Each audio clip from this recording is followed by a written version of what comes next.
पश्चिम बंगाल के मालदा में मुसलमानों ने रामनवमी पर श्रद्धालुओं का स्वागत मिठाई से किया और उन पर फूल बरसाए। शहर की सड़कों पर रविवार को जय श्री राम के नारों की गूंज के साथ एकजुटता भी देखी गई। रामनवमी पर श्रद्धालुओं ने शहर में मार्च किया, जबकि मुस्लिम समुदाय के सदस्य अपने हिंदू पड़ोसियों के साथ कंधे से कंधा मिलाकर खड़े थे और श्रद्धालुओं के बीच मिठाइयां और पानी की बोतलें बांट रहे थे।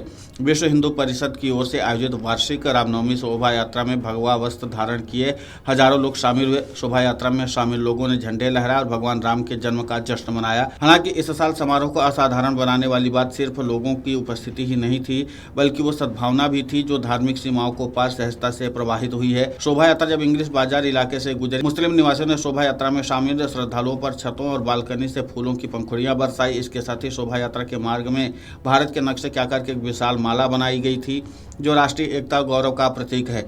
समारोह में शामिल एक स्थानीय दुकानदार ने कहा कि भारत इसी का प्रतीक है, विविधता में एकता और सांप्रदायिक सद्भाव होना चाहिए। उन्होंने कहा कि हम हमेशा शांति के साथ रहते आए हैं और आज हम एक परिवार के रूप में जश्न मना रहे हैं। सड़क पर मुस्लिम पुरुषों के एक समूह ने जलपान की स्टॉल लगाई हुई थी और श्रद्धालुओं को पानी और मिठाइयां बांट रहे थे। हालांकि मालदा में इस साल ये उत्सव एकजुटता का मंच बन गया। जलपान का आयोजन करने वाले निवासियों ने कहा कि हम शांति और भाईचारे का संदेश फैलाना चाहते हैं। देश के कई हिस्सों में बढ़ते तनाव के इस समय में हमारे लिए दिखाना महत्वपूर्ण है कि हिंदू और मुसलमान एक साथ आ सकते हैं और एक साथ जश्न मना सकते हैं। वहीं केंद्रीय मंत्री सुकांत मजूमदार कहते हैं कि जिस तरह से हिंदू सड़कों पर उतरे हैं, उससे पता चलता है कि आने वाले समय में बंगाल में राम राज्य स्थापित होगा। पहले टीएमसी कहती थी कि राम बंगाल के नहीं है और रामनवमी राज्य की संस्कृति नहीं है। आज वही टीएमसी कह रही है कि राम सबके हैं। हमें राहुल गांधी और अन्य जैसे चुनावी हिंदुओं से सावधान रहना होगा। वे केवल चुनाव के समय ही हिंदू बनते हैं। इस पूरे घटनाक्रम को लेकर के सुकांत मजूमदार ने और क्या कुछ कहा, आप खुद सुन लीजिए उन्हीं की जुबानी। देखिए, ये दक्षिण बंगाल में सबसे बड़ी शोभा यात्रा यहाँ पे होता है और जिस तरीके का माहौल यहाँ पे है, जनता जिस तरीके से सड़क पर उतरी है, हिंदू सड़क पर उतरे हैं, इससे दर्शाता है कि आगे आने वाले समय में बंगाल में राम राज्य प्रतिष्ठा होने वाला है। लेकिन जिस तरह का यहाँ पे कोर्ट का परमिशन लेना, पुलिस का यहाँ पे डिनाई करना, परमिशन नहीं देना, अब माहौल है। आज टीएमसी भी बोल रही कि राम सबका है, राम बीजेपी का नहीं है। वो लोग यहाँ पे भड़काने के लिए फॉल्स हिंदू वोट्स के लिए यहाँ पे कर रही है। इतनी दिनों तक उनको क्यों याद नहीं आया?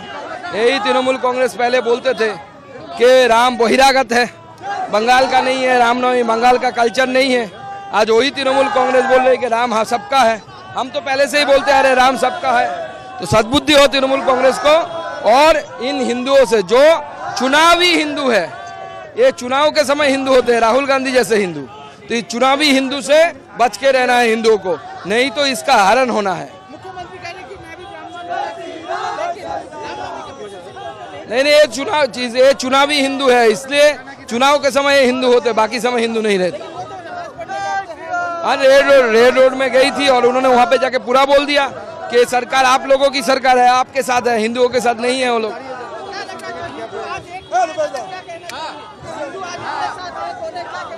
हिंदू आज रास्ते पे उतरी है, दर्शाता है कि पूरी हिंदू ममता बनर्जी के खिलाफ आक्रोश में है और हिंदू एकता दिन दिन बढ़ रही है, क्योंकि हिंदू समझ चुके हैं कि ममता बनर्जी और उनकी सरकार पश्चिम बांग्लादेश बनानी चाहती है पूरे इस बंगाल को। इसलिए हिंदू समाज अपने भविष्य का चिंतन करके रास्ते में उतर रही है और अपनी शक्ति को बढ़ाकर रोक रही है। हिंदू जनता बांग्लादेश जैसा माहौल यहाँ पे बनने नहीं दे। तो कुल मिलाकर के यह है कि इस बार मुस्लिम समुदाय ने जहां एकजुटता का प्रदर्शन किया और दिखाया कि किस तरीके से हिंदू मुसलमान एकजुट होकर के रह सकते हैं और आगे बढ़ सकते हैं, लेकिन उन सबके बीच में केंद्रीय मंत्री सुकांत मजूमदार ने अपना चुनावी दांव भी चल दिया और उन्होंने चुनावी रणनीति का ऐलान भी कर दिया। कुल मिलाकर के चुनाव की बात चाहे जितनी भी हो, लेकिन यहाँ पर मुस्लिम समुदाय और हिंदू समुदाय ने एकजुटता दिखा करके एक अच्छी मिसाल पेश की है। Video desk amarujala.com। अगर आप ये वीडियो YouTube पर देख रहे हैं तो हमारे चैनल को सब्सक्राइब कर बेल आइकन दबाएं और Facebook पर देख रहे हैं तो हमारे पेज को लाइक करें। 8 मिलियन प्लस सब्सक्राइबर, आपके इस भरोसे के लिए बहुत धन्यवाद।